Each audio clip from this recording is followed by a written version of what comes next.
Okay, I'm back. Now that I'm a little bit more calm and I feel a tad bit better, I'm able to think more clearly. The things that I posted and stated in my video earlier, it's still the same, but I'm not like frustrated, I'm not irritated anymore, and I'm not mad at the process. I'm not upset with what should be that isn't. I'm human, like everyone else. I'm a mom. I want my kid to have the best. I desire for him to have what he needs as well as what he deserves. He has a loving home. However, I want him to have the other intricate parts as well. Love from both sides of his families. He have two families, the mother side and the father side. And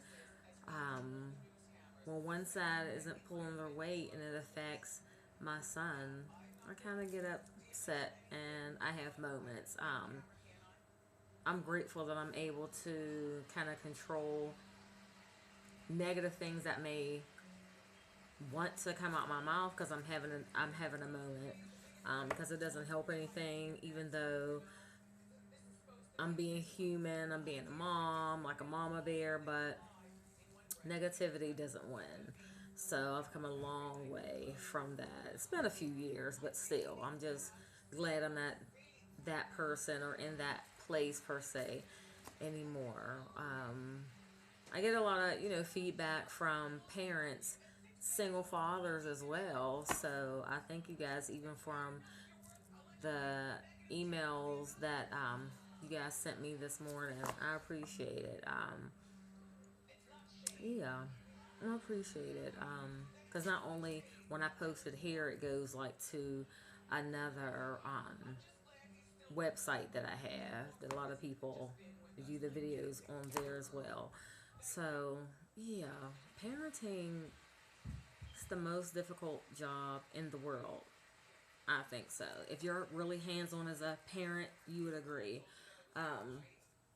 It doesn't matter how many books Barnes and Nobles have on the shelves about parenting.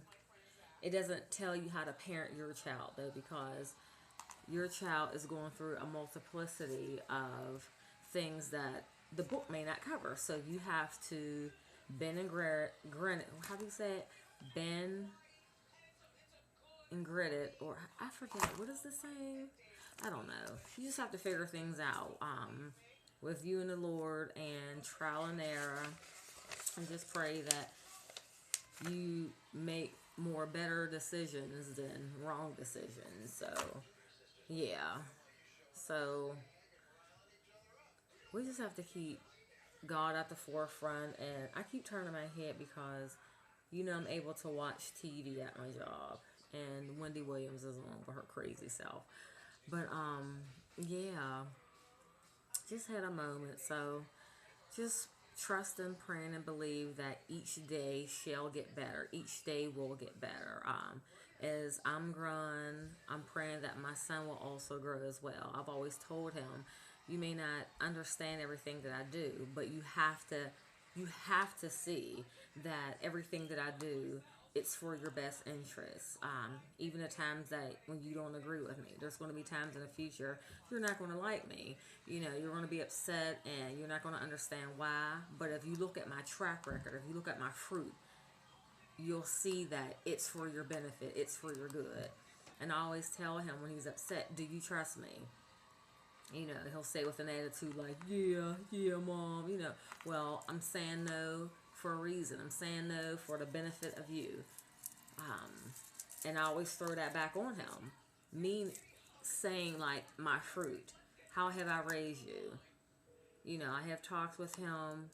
Jared, how can I be a better mom? Jared, is there anything about me that you don't like?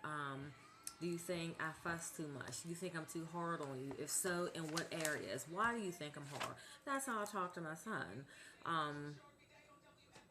I don't have a dictator household. It's a democracy with a splash of dictatorship, because we don't give children the credit that they deserve. They have feelings and they have emotions, and if you would just talk with them, they'll share a lot of how they feel, and you can get a variety of answers if you take the time to sit and listen and talk with your children. They have a lot of things they would like to share, and I like to talk to him so much so he doesn't just walk around with so many things bottled up inside, and then like he flips out one day, and then it's like, oh, well, I was going through all of this, and he's like naming like 20 things. Now, I can't make him talk, but I give him the opportunity and the comfortability to talk. It doesn't matter how bad it is. Just tell the truth. You know, if you robbed somebody, if you was in a fight, if you stole something, of course I'm going to cringe. But let's talk about what was going on that you had that mindset that you had to do these things, and then like let's work this out together so it doesn't happen again. But if you're not up front with me, then it's like a whole nother ball game. So yeah, parenting, like I said, it's the most difficult job I think in the world. God's blessed you with a gift to temporarily take care of his gift, which indeed is our children, and we are being conscious of making sure that we take care of the gift from God that he loaned to us, which is our kids. So trying to do my best, I really am. Adults have sex, babies come out of it. The babies don't ask to be here. If the mom chooses to keep the child, you have to just make do. I didn't ask to be here, you didn't ask to be here, but now that we're here, okay, God help us do what we need to do to maintain this life so you can be proud of us. So yeah, guess that's it for now. Alrighty, again, thank you for your time, for your listening ear, for this viewing audience, and just keep me lifted. I really appreciate it. Coleman family. All right, God bless you guys. Have a good day. Bye bye.